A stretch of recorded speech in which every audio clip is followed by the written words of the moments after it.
Assalamualaikum warahmatullahi wabarakatuh. Saya Elsa Koturnada Hadianti, NPM 174100064 dari Prodi Pendidikan Bahasa dan Sastra Indonesia, Fakultas Pendidikan Bahasa dan Seni dari kampus Universitas BGRI Semarang. Di sini saya akan melaksanakan ujian praktik presentasi seminar Bahasa Indonesia. Berikut presentasi dari saya. Saya akan mempresentasikan judul saya mengenai implementasi pendekatan pragmatik dalam pemakaian bahasa iklan pada pembelajaran teks iklan kelas 8 di SMP Anuriyah Bumayu. Berisi tentang judul saya itu latar belakang pembahasannya itu meliputi unsur-unsur iklan dan penerapan pragmatik dalam pembelajaran di sekolah. Di zaman sekarang ini merupakan zaman era milenial atau disebut juga dengan modern. Dari zaman ini mampu menciptakan sebuah teknologi. Teknologi itu meliputi seperti media elektronik, media cetak, atau yang lain sebagainya. Berkat teknologi itu mampu menciptakan sebuah televisi. Televisi itu untuk meningkatkan kreativitas dan memajukan rencana. Contohnya itu seperti memasarkan sebuah iklan dan poster. Salah satunya saya akan membahas tentang iklan. Iklan merupakan kegiatan seseorang untuk menawarkan produk atau jasa yang ditawarkan kepada halayak masyarakat. Kegiatan pemasaran itu bisa melalui televisi, radio, koran, atau yang lain sebagainya. Selain merupakan iklan untuk menawarkan, iklan juga terdapat sebagai hiburan oleh masyarakat. Mengapa disebut juga iklan sebagai hiburan? Karena mungkin dalam melakukan kegiatan periklanan itu mungkin mengandung bahasa yang membuat masyarakat itu sebagai hiburan, seperti itu. Menurut Morrison 2010-240 mengatakan sebagai salah satu media yang digunakan dalam industri periklanan, televisi memiliki banyak kelebihan dibandingkan dengan media lainnya yang mencakup daya jangkauan luas, selektivitas, dan fleksibilitas, fokus, perhatian, kreativitas, dan efek presise serta waktu tertentu. Itu saya akan membahas mengenai iklan, unsur-unsur iklan, jenis-jenis iklan, dan kaidah kebahasaan pada teks iklan. Yang pertama itu saya akan menjelaskan tentang iklan. Iklan itu merupakan berita atau pesan yang disampaikan kepada halayak ramai agar tertarik pada produk, barang atau jasa yang diiklankan. Yang kedua itu mengenai unsur-unsur iklan. Unsur-unsur iklan itu dibagi menjadi dua macam, yaitu kalimat deskriptif dan kalimat persuasif. Kalimat deskriptif itu merupakan deskripsi iklan yang berfungsi untuk spesifikasi produk atau layanan yang akan diiklankan. Sedangkan kalimat persuasif adalah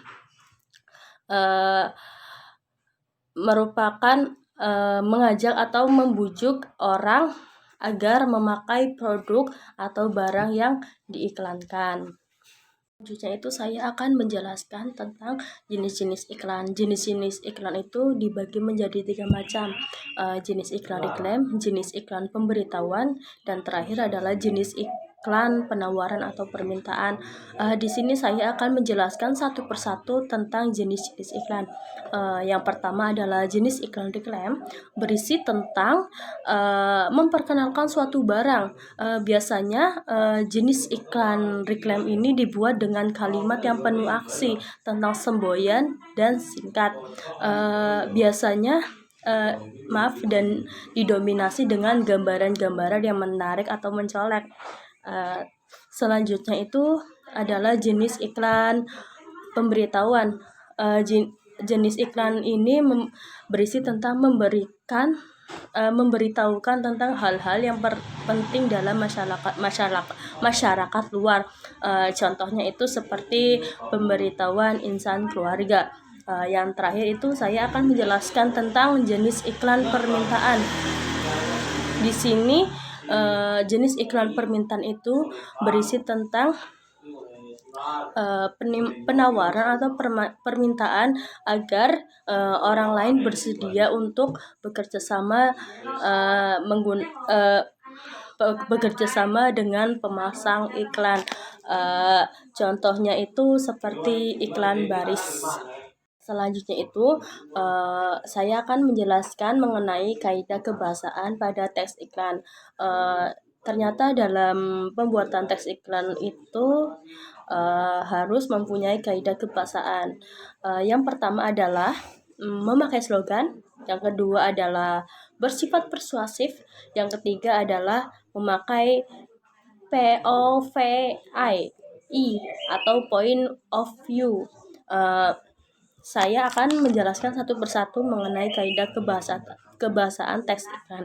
Yang pertama itu memakai slogan atau mempunyai slogan. Mengapa? Dalam slogan itu berisi tentang kalimat-kalimat yang menarik agar calon konsumen itu tertarik kepada produk yang diiklankan, seperti itu. Yang kedua adalah bersifat persuasif. Tujuan dalam pembuatan kalimat itu harus bersifat persuasif, karena untuk mengajak target untuk menyimak hingga meminta mereka untuk memakai produk yang ditawarkan atau yang diiklankan tanpa unsur memaksa, seperti itu. Yang terakhir itu memakai point of view. Point of view itu adalah mengenai sudut pandang. Dalam pembuatan iklan itu kita harus menggunakan point of view, menggunakan sudut pandang. Biasanya itu dalam pembuatan iklan menggunakan sudut pandang orang ke satu, dari subjeknya itu aku, saya, dan kami, dipakai sebagai pengganti pihak pemasang iklan. Selanjutnya itu adalah tentang tindak tutur iklan di televisi. Dalam periklanan itu pasti meliputi tindak tutur bahasa. Tindak tutur itu yang menghasilkan suatu makna. Seperti Yule 1906, pragmatik adalah studi tentang makna yang disampaikan oleh penutur dan ditafsirkan oleh pendengar atau pembaca. Lalu dalam iklan itu pasti menghasilkan pesan-pesan untuk calon pembeli agar tertarik pada barang yang ditawarkan, seperti itu. Menurut Jeffkins 1995, periklanan adalah pesan-pesan penjualan yang paling persuasif yang akan diarahkan kepada para calon pembeli yang paling potensial atas produk, barang, atau jasa yang tertentu dengan biaya yang murah, yang semurah-murahnya dan berkualitas. Yang terakhir itu saya akan menjelaskan tentang pembelajaran pragmatik di sekolah menengah pertama atau SMP. Belajar bahasa itu merupakan tidak berhenti pada kemampuan menggunakan kaidah-kaidah saja. Proses belajar bahasa Indonesia yaitu memiliki tahapan-tahapan berorientasi pada penggunaan dan pemahaman pada kaidah-kaidah kebahasaan. Dalam tindak tutur, peserta didik itu harus mentaati sebuah kaidah-kaidah yang telah ditentukan, seperti itu.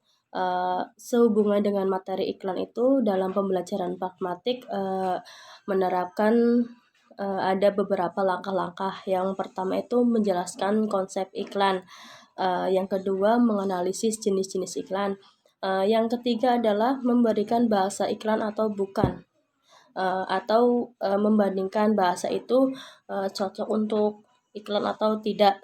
Yang terakhir itu menentukan makna implikatur yang terdapat dalam iklan. Seperti itu.